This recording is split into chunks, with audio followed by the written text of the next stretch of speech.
Welcome back to FAMWISE and welcome to the module FAM as birth control. In this lesson, we're going to be talking about the risk ratio and what that means for you. And this will determine how you actually utilize FAM as a contraceptive method. Let's get into it. So there are two classifications of birth control methods. We have our user-dependent and user-independent methods. Hormonal birth control provides a backup, so sort of like a fail-safe, and it's pretty independent of user behavior, other than remembering to take a pill, change a patch or a ring, get a shot, or get an IUD inserted. These methods are really not dependent on the user's behavior, and any failures related to the device itself is a method failure. Effectiveness is so high for things like IUDs and the shot. Once it's in you, you really can't do anything for it to fail as long as you go and get it. One reason that medical professionals aren't really pushing FAM or they don't recommend it is because they are taught to prioritize effectiveness over everything else, even if you're having symptoms. Hormonal birth control does change your body, whereas FAM methods are not, but they are user dependent. So user dependent methods require responsibility of the user and thus tends to have a higher failure rate. User dependent methods require ongoing user involvement and correct usage to maintain effectiveness. This includes fertility awareness methods, condoms, diaphragms, withdrawal, or spermicides. User-independent methods work automatically after implementation with little to no daily input required.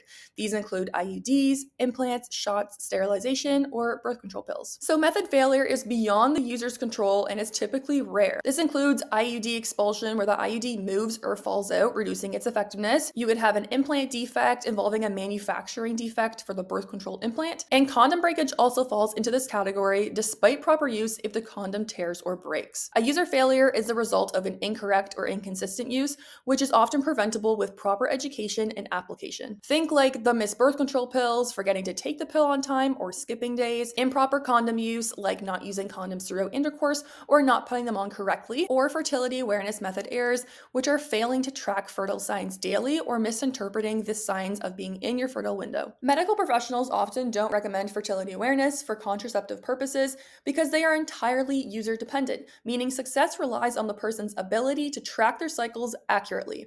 There's also this perception that FAM is too difficult to learn, but many women can master it in 3 cycles with confidence. Many women who are tired of hormonal birth control or just can't tolerate their side effects, they tend to be the ones who are finding the fertility awareness method. And these user failures usually happen in the early stages, especially when someone hasn't fully learned a method or hasn't shifted their mindset from a rhythm method thinking to a daily tracking thinking. This can occur when we are basing our biomarkers on previous charting history. So perhaps you typically ovulate around day 15, but then you see an EL or ES mucus day earlier than you usually would.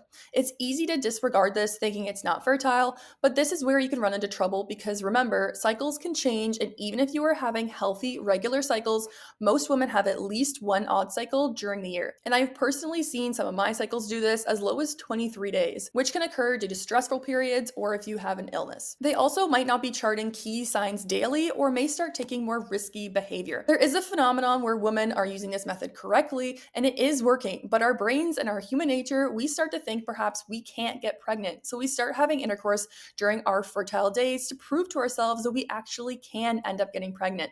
And this is actually more common than you think, so you need to look out for this. With user-dependent methods, it's all about learning the rules and understanding how the method works. With fertility awareness methods, you need to consistently track your cycle and fertile signs every single day. You can either use an app or your paper chart and make sure you're following the rules accurately.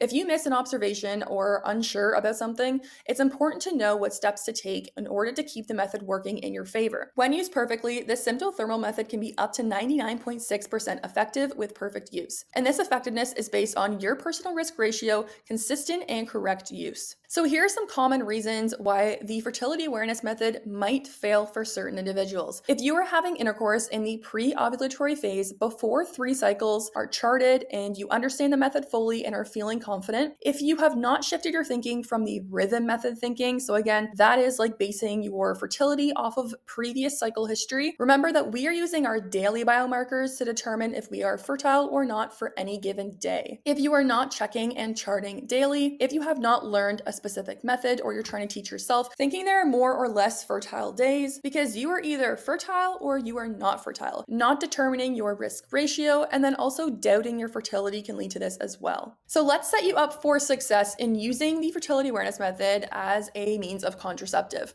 So you want to learn a method correctly and practice. So this means understanding your body and your menstrual cycle, how to identify your fertile window, your fertile days and infertile days, and then how to confirm ovulation and predict when your period is coming. You need to understand that we are not using a rhythm method thinking, so we are not basing our previous history to determine if we are fertile or not. We are using our daily biomarkers. You need to also understand that you are not predicting ovulation. You need to observe and chart daily, and you are either fertile or not fertile. There's no sort of fertile or less fertile. And determining your risk ratio and plan of action is an important step to take. So some women are like, I never want kids, I don't want to get pregnant, and other women are like, I want to already have a baby. So many of us are somewhere on that spectrum, and there are times where you're in the middle. So your current lifestyle and your desire for pregnancy can influence the spectrum of how well this method is going to work for you, and likely you're somewhere in the middle. So 0 being you definitely do not want to get pregnant whatsoever, and often charts reflect this with really perfect charts and specific ways of how they're going to manage their fertile window. These people have talked to their partner and have determined the plan of action during these fertile days, and they may choose to have sex with a condom during this time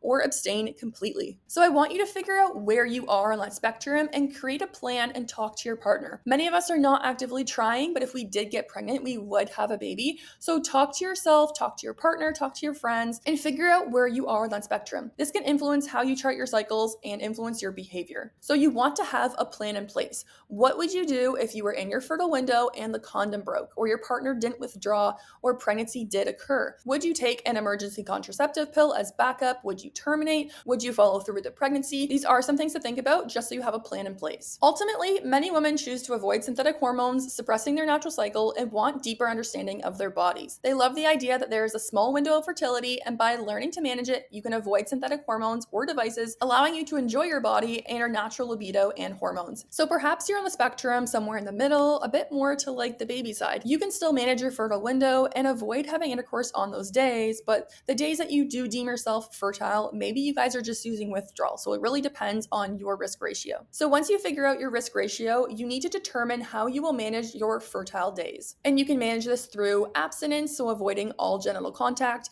You can opt to do everything but, so that means no penis and vagina intercourse and no ejaculatory fluids are getting in contact with cervical mucus. You may use a barrier method like condoms, a diaphragm, cervical cap, or withdrawal, or a combination of them. If your risk ratio allows and you feel comfortable with withdrawal method, you can use that and ejaculate away from the vulva to not risk introducing sperm to cervical mucus. Other devices like diaphragms are designed to be used with spermicide, so keep that in mind, choosing one that is safe and won't disrupt vaginal flora or cause additional irritation. And be sure to put it on prior to intercourse. So condoms are one of the most effective non-hormonal birth control methods, and it's the only method that protects against STIs. So that's really important too. And when used correctly, the efficacy is up to 98%.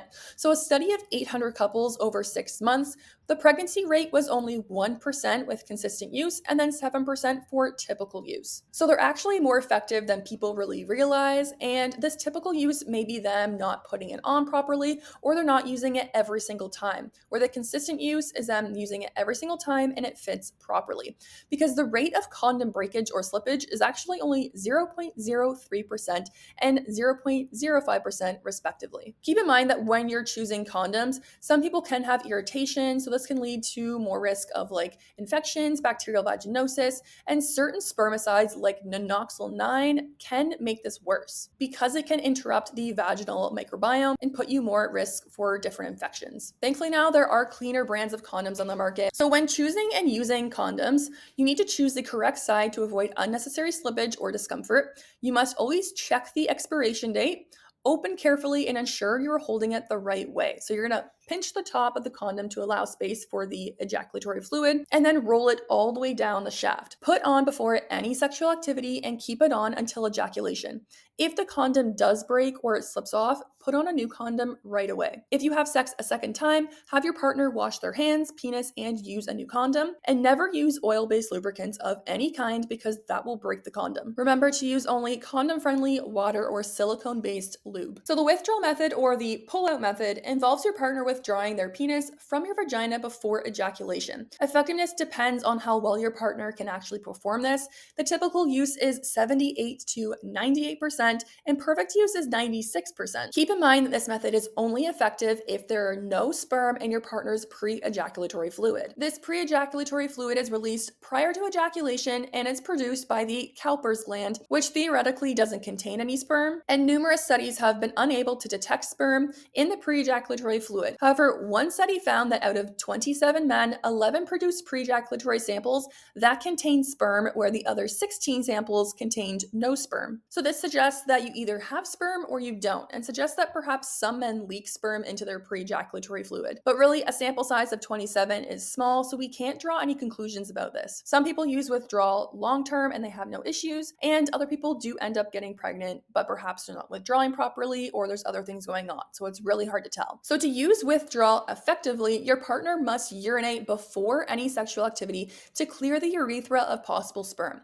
They also must withdraw the penis from your vagina prior to ejaculation. So this can be a few seconds or a few minutes depending on your comfort level, and they must ejaculate away from your vagina and vulva, given that pregnancy is possible if sperm comes in contact with cervical mucus during the fertile window. After they ejaculate, they must wash their hands and penis and must urinate again before engaging in any further activity. Many couples choose to combine these methods. So example, you can use withdrawal with a condom on, or by putting a condom on closer to ejaculation after. If you choose to abstain, you are only engaging in sexual activities outside of your fertile window. This one has the highest efficacy of up to 99.6%, and that's because there is no risk of anything else happening, like a condom breakage or you failing to withdraw, and there's no risk of pregnancy if you are actually outside of your fertile window. To use this method, you'll be following the FEM rules for intercourse in the pre-ovulatory, ovulatory, and post-ovulatory phases, which you'll learn about in the next lesson. Many couples choose to abstain during this time due to the higher efficacy, and if their risk ratio tends to be more towards the 0 side. So to recap the risk ratio and the methods that you choose during your fertile window, you need to understand the rules. You need to ditch the rhythm method thinking because the exact ovulation day is not predictable and it can happen earlier or later. The goal is to determine daily fertility. It's either a yes or no answer. Understand the continuum, your risk ratio between 0 and 100. Remember that your risk ratio can change throughout the different life phases,